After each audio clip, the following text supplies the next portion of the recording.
Hello everyone, welcome to Maths Easy. Today we are going to discuss about LDRs or light dependent resistors. Now, as the name implies, light dependent resistors are special type of resistors that are made of semiconductors, and the resistance depends on the intensity of light. So if you plot the resistance against the intensity of light, the graph you get is something like this. So you can clearly see that at low intensities of light, you have higher resistance and vice versa. So you can clearly see this on the graph. If you think about the green arrow, you can see here the intensity of light is low.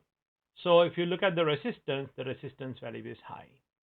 Now, if you think about the highlight intensity of light, so here there's a greater intensity of light. So look at the value of resistance. The resistance is low. So to summarize, low light intensity means high resistance, and higher light intensity means low resistance. Now, to think about an example, imagine you have a room and then you have an LDR on one side of the room. There is no other light sources, no windows, nothing. There's only one light source, right? And when the light source is far away from the LDR, obviously the intensity of light is less. So let's say in this example, the resistance of the LDR is 120 ohms. Now, if you bring the light source close to it, what happens? The intensity of light increases.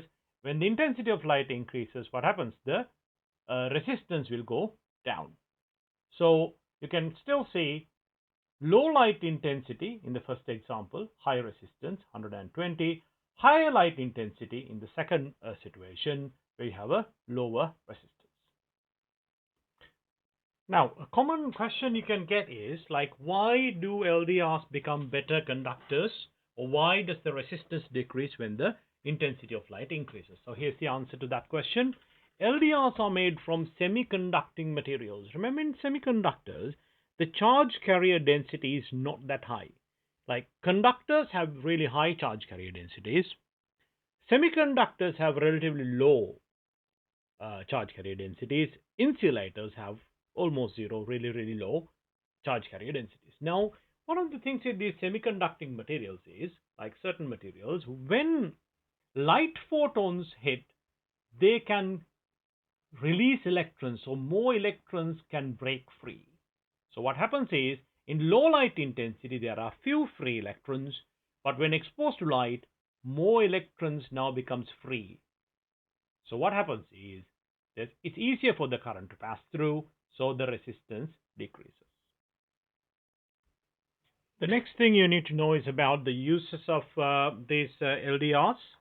So automatic car headlamps, automatic street lamps, which turn on when it's dark and which will turn off when there is light, which is very useful in winter and summer because you need to turn them on and off at a different time. So having it on a normal schedule is not really helpful. You need to adjust it, but when they turn on when there is no light, when it's dark, and when they turn off when light comes up, that's really helpful. Photographer's light meter.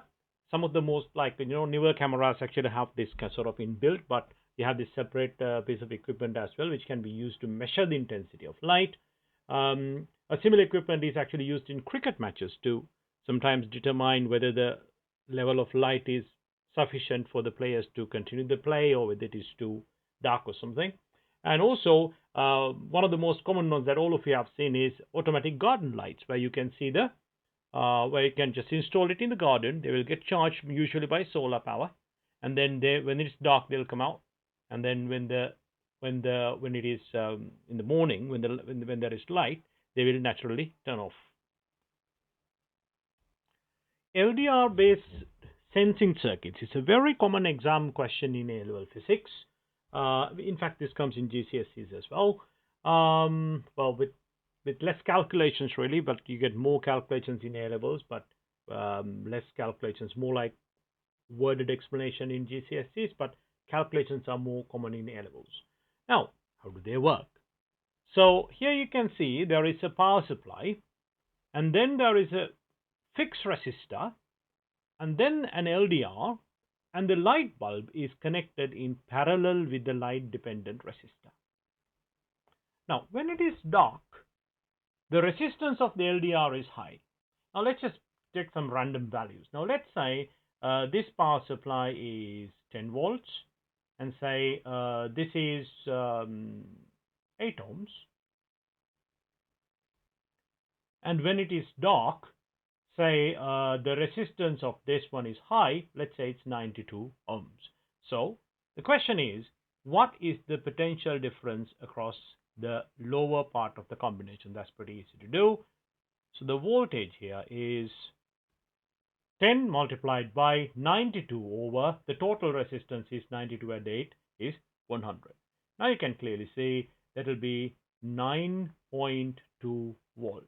So you can see the input voltage here is 10 volts, out of which 9.2, a large proportion of it, 92% in this example, is across the lower half. So what will happen? The bulb will now illuminate. So this is a common exam question. So how do you explain it? When it's dark, the resistance of the LDR is high, the voltage across it is high, so the PD across the bulb is high, so the bulb works. Now, in reality, this can be a little bit more complicated, because sometimes we have this situation and where they have like a microcontroller which sees this change and it kind of turns the light on, but you don't need to worry about it. You will never get questions on that, right? So your questions are on, you just need to understand it the way I've just explained it here. Now let's see what happens when there is light. Now, the opposite happens when there is light. So when the intensity of light is high, the resistance of the LDR is low. Now let's say this is only 2 ohms, just a made up value, right? 2 ohms. Now the PD across the LDR is low. So what is the voltage now? Let's do the calculation really quickly. Now the voltage across this bottom part, the PD, is 10 times 2 over the total is 8 at 210, because remember, the resistance of the fixed resistor, as the name implies, is constant, is fixed. So what happens? You only get 2 volts. Now 8 volts is across the top part. The PD across the bottom part is only 2 volts. Remember, previously it was 9.2 volts. Almost all of the 10 was across that one. 92% in the previous example, but now it's only 20%. So what will happen is the bulb will not work, so the bulb is off. So when the light intensity is high, resistance of LDR is low, PD across the LDR is low, so that means the bulb is off.